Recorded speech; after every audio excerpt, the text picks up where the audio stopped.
Hey guys, and welcome to another YouTube video. Thank you so much for all of your support up to this point. I just want to say, as of the time of this recording, we are at around 1.985 subscribers, which is less than 15 away from 2K. I still remember when we were recording before 1K just a few weeks ago. It feels like only just a few days ago. The support has been absolutely incredible. Thank you so much for everybody who's helped us get to this point, whether you've come from Twitch, Twitter, Instagram, whether you come from YouTube itself, TikTok, whatever. Thank you so much for your support.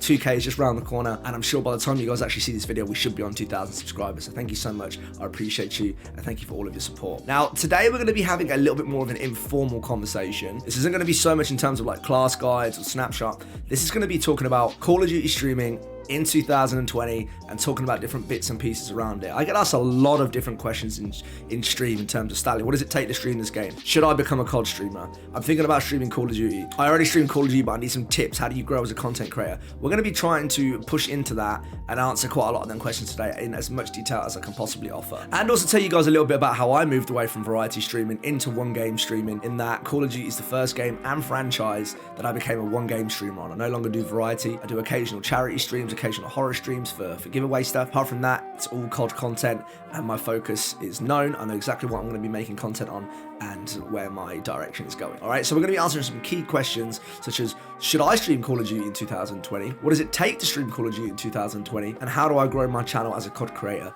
in 2020 as well? Before we get into that, let's look at the current state of the game. All right, so you've got Warzone right now, which is obviously free to play. Call of Duty as a full bundle package is available at around 35 to 50 pounds right now. You're looking at around 40 to 60 dollars, depending on obviously offers, platform that you buy it on, depends on where you get it from. It also depends on the current edition that you buy, whether you buy a special edition, standard edition, etc, etc. That currently includes Warzone, multiplayer, Spec Ops, and campaign. If you are if you have the whole package, that is, or you can obviously once again just purchase Warzone for free if you're just thinking about trying it out and testing it out. Now, obviously, with Call of Duty and the big speculation around this current game, the current game size right now is around 200 gigabyte in size. That's big. Whether you're on console, that's pretty much a brand new hard drive for just this game.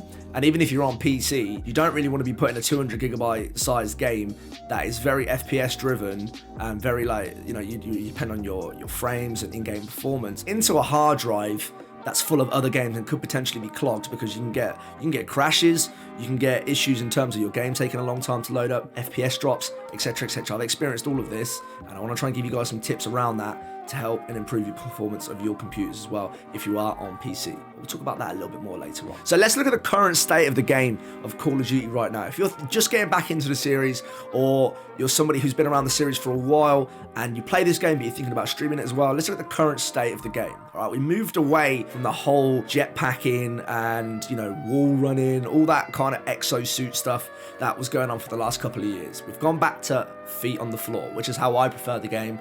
That's how I grew up with this game, and it's nice to see them taking a move back towards it. I like that you can still do the sliding. I like the quickness and the whole movement aspect, but it's still feet on the floor. Right now, I feel like in terms of movement, the game is exactly where I want it to be, and I really like that. You can get up to a level 155, which resets every season back to 55. However, there are currently no procedures in the game. This is the first time, from what I remember, that they haven't put procedures in the game ever since I've played the series. In my opinion, bad mistake. I was currently excited to see what they would do with the season and the levels. Once you get to 155, which if you do stream and play the game quite often, doesn't take long at all, you're kind of left scratching your head to say, well, what else is there to grind for in terms of levels? And the answer is, until the next season, there isn't too much. You've got your seasonal challenges that you get around 100 of them. They obviously depend on the level that you are to how many you can unlock, depending on what you need to do. Once you've grinded for them and that's done, alongside 155, you've pretty much covered most things in the game. Other things that are around right now are the CDL playlist, which is the Call of Duty League, but there's no ranked in the game right now. There is no ranking system. CDL is just the Call of Duty League official rules and standings, but that is also not ranked. People can get bored of the game, I'd say, fairly easy right now, unless you have people to play with, people to run with. If you do max out on ranks and you are a bit of a grinder, a bit of a challenge achiever, you might end up getting everything done pretty quickly and may get bored of the game. I do know a few people that have done so and are currently waiting for the new season to come out. And yeah, again, not too much to grind apart from challenges and camos right right now, if you're already at the point where you've maxed out for the season and you know you've got like another 30 days left to go until the new season comes around, you're either going to have to be patient or you're just going to have to play the game for what it is right now until they make some sort of adjustment. Next, we're going to be speaking about, is COD safe for the future? Let's think about it, right? Let's say you're a variety streamer, or let's say you're someone who streams a different game, or you're someone who doesn't even stream at all and you're thinking about getting into Call of Duty. You need to think about a game and a franchise that's going to be safe for future proofing. You don't want to be playing a game and growing your channel and within 3 to 6 months that game's dead and nobody's interested in it anymore, because if that's the case, guess who's going to get impacted by it? You, your channel. Everything around you is going to get impacted by it, and that is the danger of becoming a one-game streamer. We've spoken about this in a couple of my older YouTube videos as well. If you're somebody who depends purely on one franchise to grow, even though it may be easier to grow because you're focusing all your content and direction on one thing, and people will know exactly what it is that you're playing, if that franchise dies, or if something happens to that franchise where they decide they're not going to make any more games, you've then got the task of having to move everything across, and your audience may not follow you with that. So do keep that in mind if you are thinking about doing one-game streaming. However, let's look at Call of Duty right now in its current state again. We've got crossplay, great move from Call of Duty. That helps all streamers who play with viewers, including myself. You can get PlayStation and Xbox involved with PC now. One of my biggest pet peeves as being a PC player on Black Ops 4 was that I was always running against the same lobby. I couldn't play with my console friends. It kind of got boring after a while playing against the same people on PC, and it even got to the point where we couldn't even find games towards the end of it before MW came out. Crossplay was absolutely huge, and I honestly hope to God that they stick with it through further titles and it just becomes a regular thing now. Crossplay is massive, all platforms can play with everyone, and in 2020 it's pretty much a necessity for a game that's as big as this. Alright, let's talk about replayability. You need to make sure that if you're going to be a one-game streamer, that you don't get bored of the game. And like I said, with the current state of the game right now, with no prestiges and challenges that aren't necessarily that tough to get, you may get bored of the game. However, if you're like me and you're a COD fanatic, whether there's prestiges or not, whether there's challenges or not, I make my own challenges in terms of like win streaks and going for different camos and doing different things. I want to get to certain stats. I want to get to certain leaderboard positions in the world. I make my own achievements and my own challenges to go for. And that kind of keeps me occupied enough until at least the next title comes out. Because if there is no prestiges, it's pretty tough to have something to grind for, because they've been around for so long now, and it does feel a little bit weird not having them. They've also said that they're going to be keeping Warzone going. They're saying, Charlie Intel have reported it, Call of Duty have tweeted it, and saying that when the new Call of Duty titles come out, Warzone will keep going. They will implement it into the new games, and I don't know whether they're going to make it in terms of different maps and things, but it seems like Battle Royale is going to be staying. People that are Warzone players and streamers right now, I'm sure can keep their heads held pretty high. Warzone is very popular right now, and well, as is the BR scene, and if that's going to be continuing to move into the future games, that's a safety net already for you if you're a Warzone streamer. You know it's going to be there, you know you can keep going, and you know it's just not going to die out when the new series comes out. And COD always seems to be relevant. I don't know how they do it, whether they make awful games. I didn't like the Advanced Warfare, I wasn't a fan of Infinite Warfare or any of that, but they still remain relevant. There was always, the player base is pretty loyal when it comes to Call of Duty, on the most part, depending on what else comes out. It seems like the Call of Duty player base always ends up going back one way or another. And with Modern Warfare, I feel that they've honestly gone back in the right direction.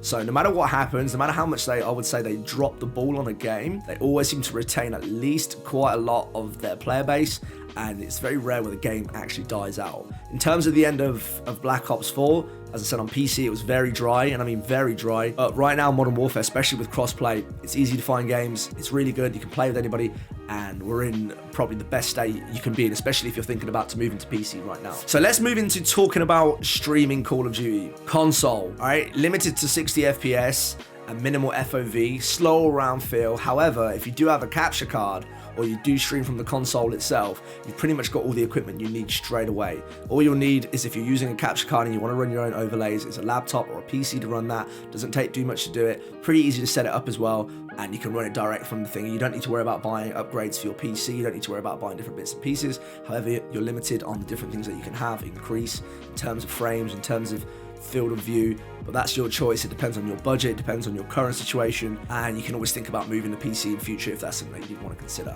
Now, moving across to PC, and we've made a video on this previously before, so we'll touch on each point, but we won't go too much into detail on it. PC, you can get FPS up to around 240 frames as a max. We're even thinking about extending that now. A field of view of around 120 is a max, which is what I currently run, which makes the game look nice and zoomed out, makes your character look really fast, and it just makes the game feel really smooth when you're playing it as well. My personal specs that I recommend if you're thinking about playing and streaming Call of Duty, whether it's Warzone or multiplayer, from PC are as the following: 1070 Ti NVIDIA graphics card if you want to stream in anything apart from medium and upwards and not have everything on low. 1070 Ti is a pretty good, I'd say, benchmark to start from. If you can go 1080 or above, or even the 20 series, even better. You know, save yourself some power and performance, because a 1070 Ti may even struggle because this game takes quite a lot to run, especially if you're going to stream from the graphics card and you don't go via X264 and you decide to go down the NVENC route. You're going to need something potentially even more powerful.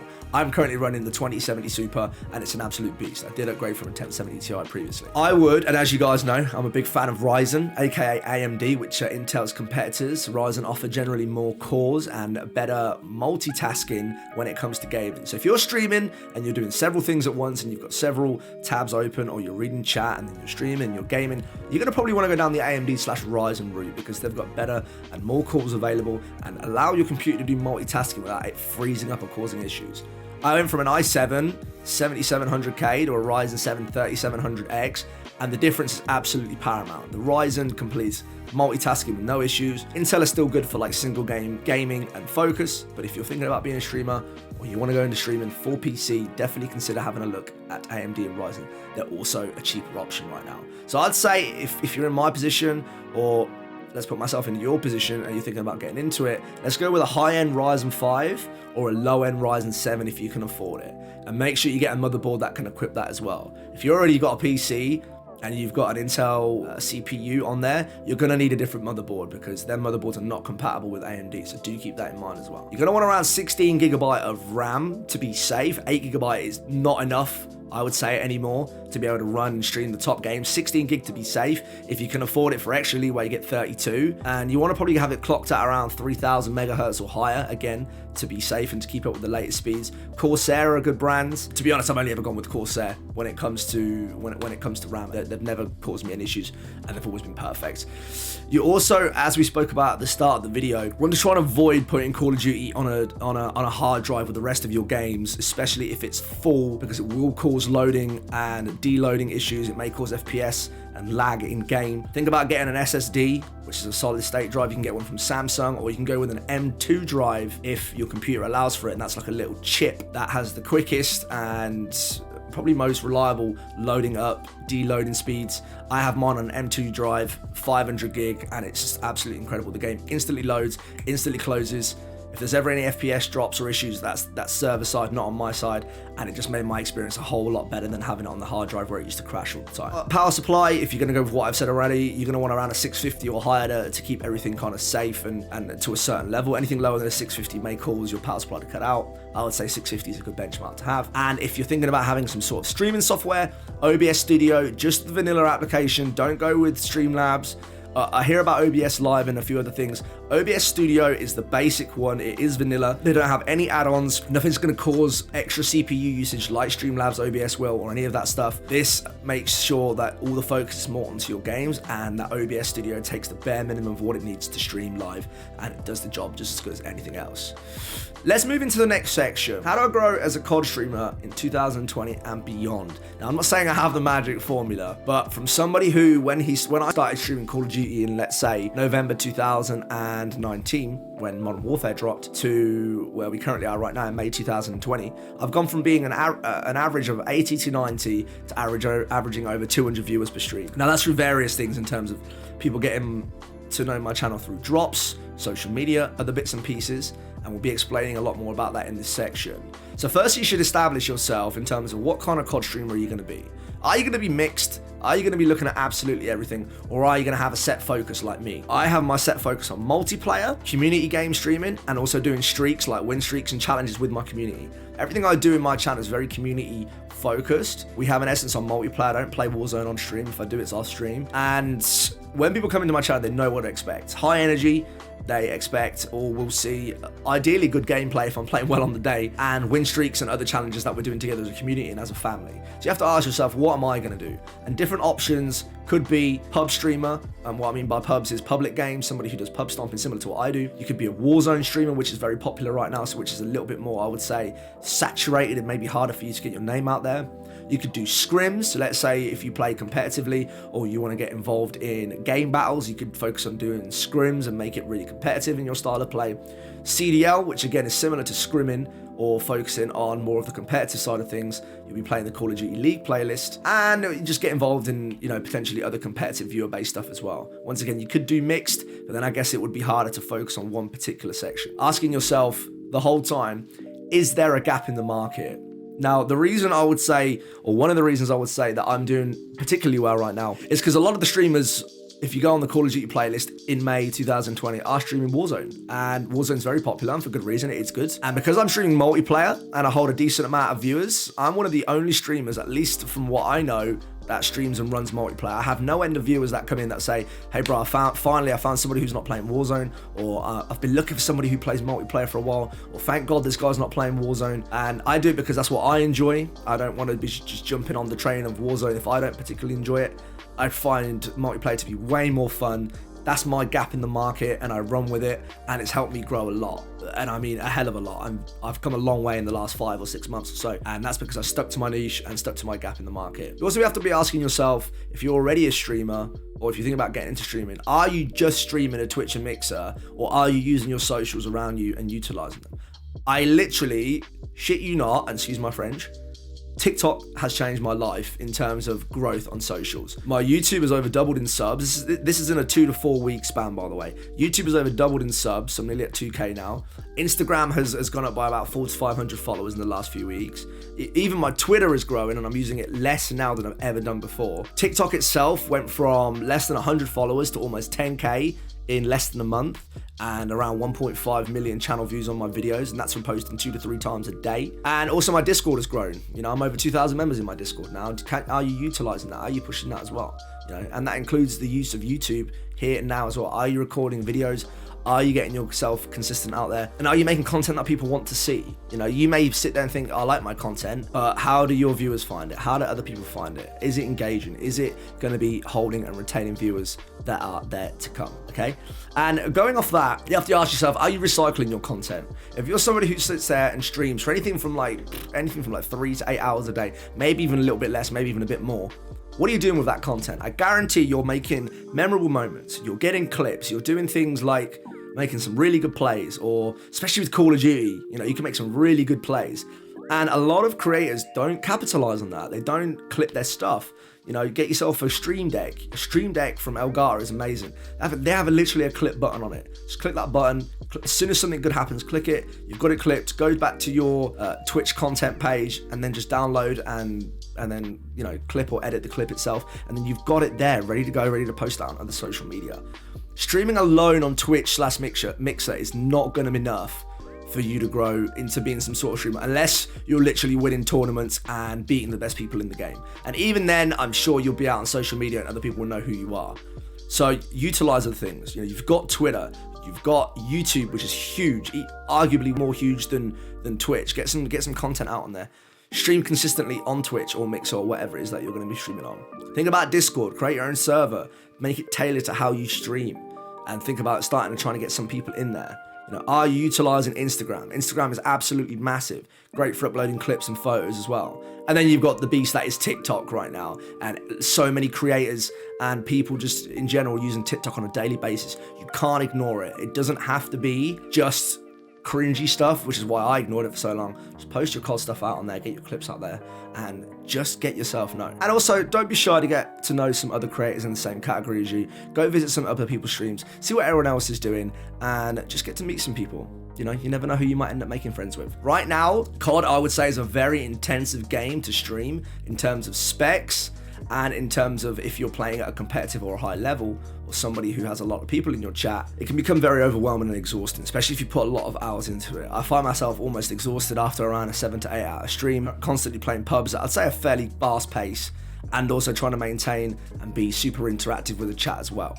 So you've also got to ask yourself, take breaks. You've got to make sure that you put the right amount of hours into the right amount of things. Get yourself into some sort of weekly routine and push from there. This video is tailored to people that are considering getting into COD streaming, already into it, but want to move more into a niche or think about upgrading their equipment as they're going along. I've got other videos in terms of if you need things like class guides, if you want to get better at the game, if you're thinking about moving to PC, I've got something that's a bit more in detail in terms of specs and stuff. That's a video that I made a few weeks ago, so feel free to check out all that stuff as well. But I hope you enjoyed the video today, guys. I hope there's been some knowledge dropped here, and I hope I've answered a lot of questions that I get asked on a daily basis throughout my stream in regards of should I stream Call of Duty or how do I grow as a content creator. If you guys got any more questions or you want to know anything else, please feel free to post them in the comment section below. Don't forget to hit that subscribe button.